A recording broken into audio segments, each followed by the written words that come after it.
Assalamualaikum. Very good morning. Um, for today's class, you just watch the video. This video, I'm not going to have a online live class, right? So it is same actually. Then you can just watch this video for the chapter 3.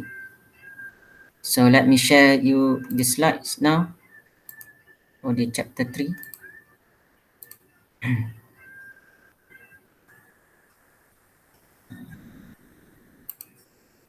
Oscilloscope and signal generator. For the chapter 2, hopefully you can do the revision, download all the materials or videos in the Kalam, and double your effort also to find other material in the website or in the internet or from the reference book. Right, so now we are going to learn the oscilloscope and signal generator. So this is the instruments that very important in E&E, electrical and electronics, because you can see the signal from the oscilloscope and you can generate a signal from signal generator. This is the outline of the chapter 3. Part 1, we are gonna to learn the oscilloscope. Part 2, the signal generator. So introduction to oscilloscope, architecture of oscilloscope, measurement of oscilloscope, LP method, Lissajous pattern method. So this is the theoretical of the oscilloscope. The cathode ray oscilloscope CRO provides a visual presentation of any waveform applied to the input terminal. A graph displaying device of electrical signal. X-axis represent time, Y-axis is voltage, Z-axis intensity or brightness.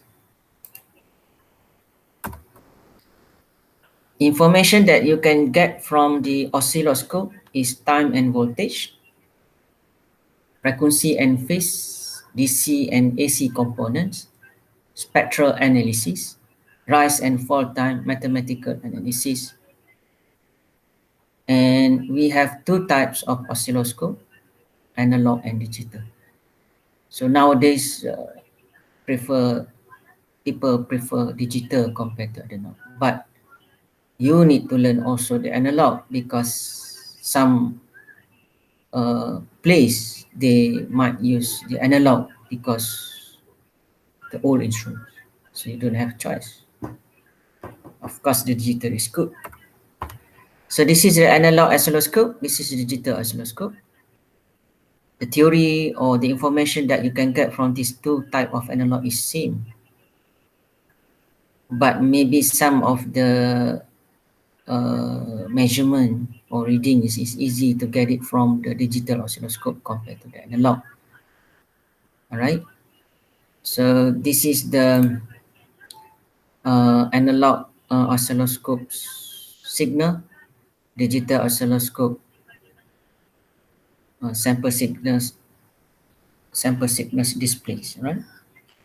So for the digital oscilloscope, it has a ADC, analog to digital converter, to get the digital values. What can you do with the oscilloscope? Designing and repairing electronic equipment. So you get a lot of information from the oscilloscope.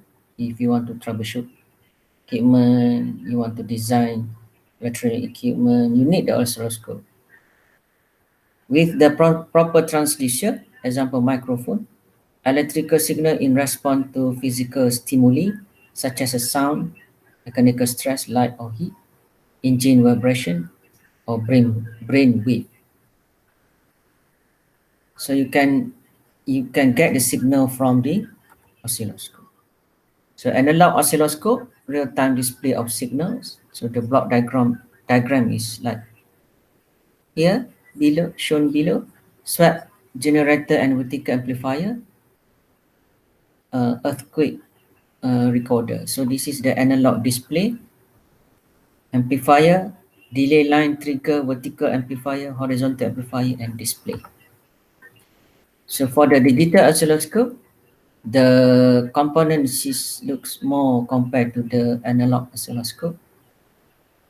You have a we have a serial amplifier, analog to digital, demultiplexer, acquisition memory, microprocessor, display, memory, and display. So this is for the parallel processing. So for the digital oscilloscope, it is do the sampling from the analog with a certain sampling rate, and then it goes to the interpolation, sine wave reproduced using sine interpolation. Then finally, we can get the digital value of the signal. What is the advantage of digital oscilloscope compared to the analog oscilloscope? Easy to use. That's why nowadays people use digital oscilloscope rather than analog. One shoot measurement, recording, triggering, data reuse, connectivity. So this is all the advantages. So this is the front panel. You can look by yourself. So this is the basic setting. Vertical system, attenuation or amplification of signal. Horizontal system, the time-based second per division.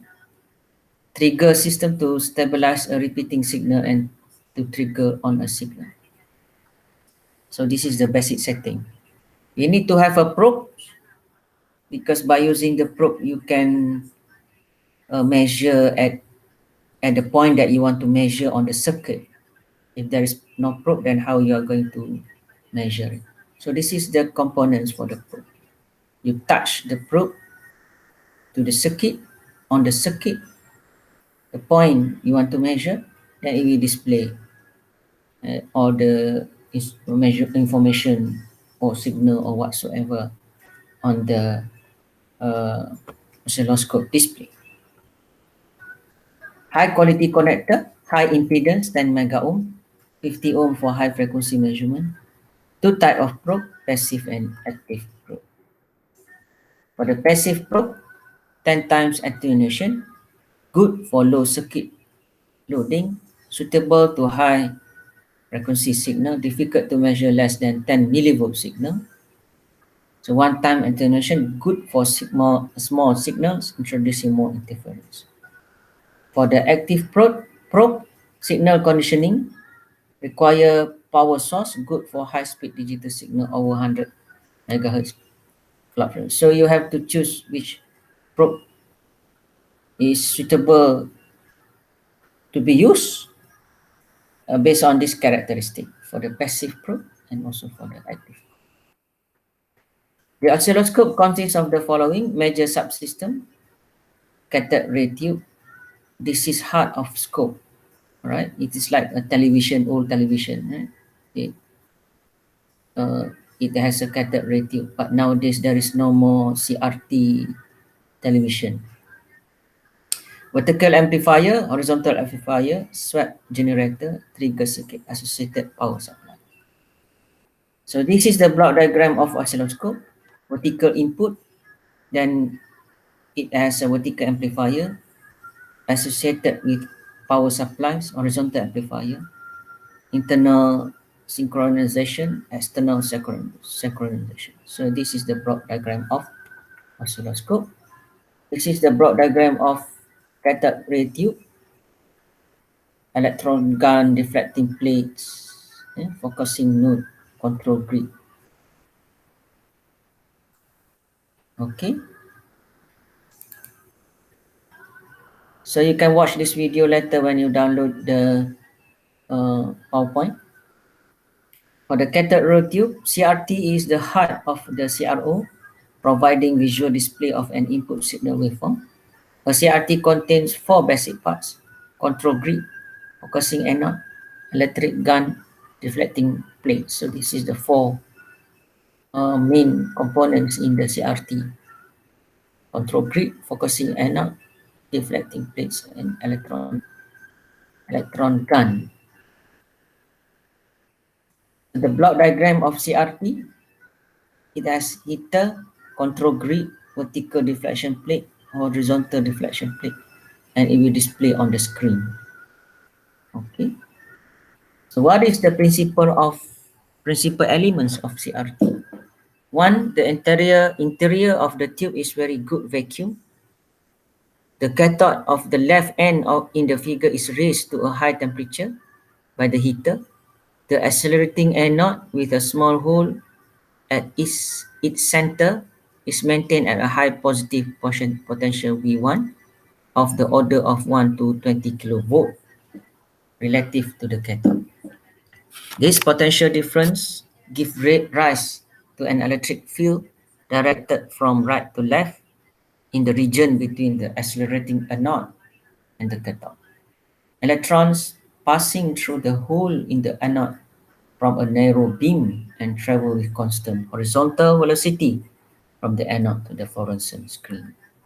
So that is the principal element of CRT. Signal on the CRT. So cathode ray tube will produce the signal, time, vertical reflection, voltage.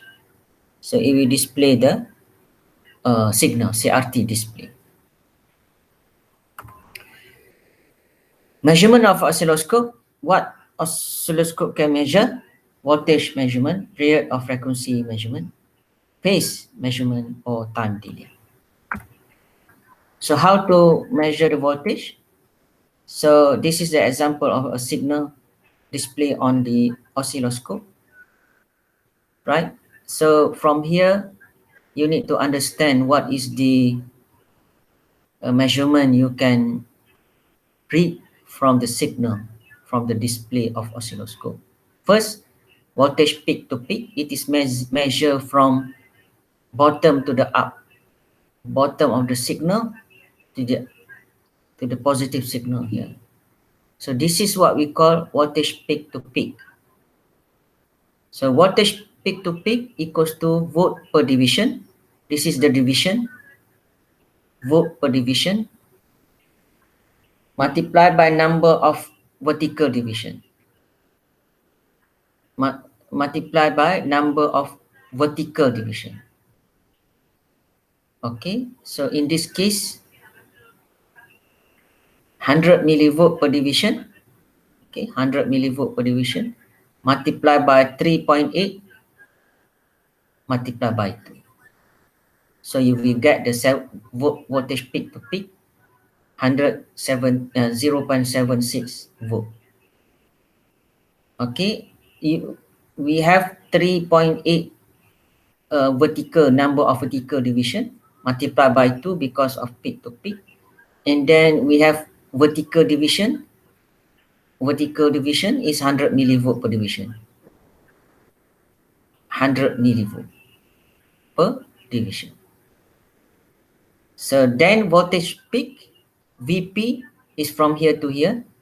Voltage per division, number of vertical per division, 100 millivolt per division multiplied by 3.8, you will get 0.38 volt. Okay. Period and frequency measurement. T is a time per division multiplied by number of division per cycle. So if you look at here, time per division is 0.5 millisecond per division. Multiplied by 10 number of division per cycle. This is one cycle from here up to here. If you count it, it has 10 division. 1, 2, 3, 4, 5, 6, 7, 8, 9, 10. So you will get time 5 millisecond. In order to get the frequency, just use the formula. F equals to 1 over T, you get the frequency 200 Hz. So this signal contains a frequency of 200 megahertz and the period T is 5 milliseconds.